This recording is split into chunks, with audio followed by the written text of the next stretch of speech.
సాధారణంగా నిత్యము మన ఇంట్లో స్వామికి పూజ చేసుకుంటూ నివేదన పెట్టి అంతా దీపారాధన పెట్టి కళకళలాడుతూ పూలు అన్నీ పెట్టుకొని ఉన్నట్టుండి మనకి పక్క ఊరికి వెళ్తాం. ఆ పక్క ఊరికి వెళ్ళినప్పుడు మన మనస్సులో ఒక దిగులు ఉంటుంది. అయ్యో, మన ఇంట్లో దేవుడు దీపం లేకుండా పూలు లేకుండా, ఎందుకంటే నిత్యం అలవాటైపోయింది ఆ స్వామిని అలా చూడటం, అలా ఆస్వాదించటం. దాంతో పొరుగురు వెళ్ళినప్పుడు కూడా లోపల ఆ బాధ అనేటటువంటిది చాలామందిని పీడిస్తూ ఉంటుంది. కానీ ఇక్కడ తెలుసుకోవాల్సినటువంటి ఒక అంశం ఏమిటి అంటే, మనం ఎప్పుడైతే అన్నం వడ్డించి భోజనానికి కూర్చోబోతున్నామో ఆయన సర్వవ్యాపి, ఆయన లేనటువంటి ప్రదేశం లేదు. ఈ దేవతార్చనలు ఇవి ఉన్నవాళ్ళు వాళ్ళ దేవతార్చనని తీసుకెళ్ళిపోతారు. లేదు, ఆ దేవతార్చనని ఇంకొక యోగ్యుడైనటువంటి వాడికి ఇచ్చి, అయ్యా మీరు చేసి మీరు నివేదన చెయ్యండి అని చెప్తారు.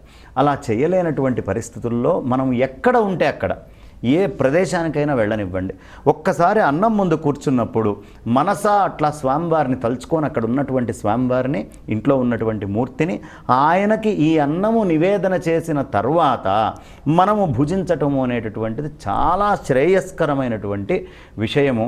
అలా చేసి తీరాలి అని కూడా ఉంది.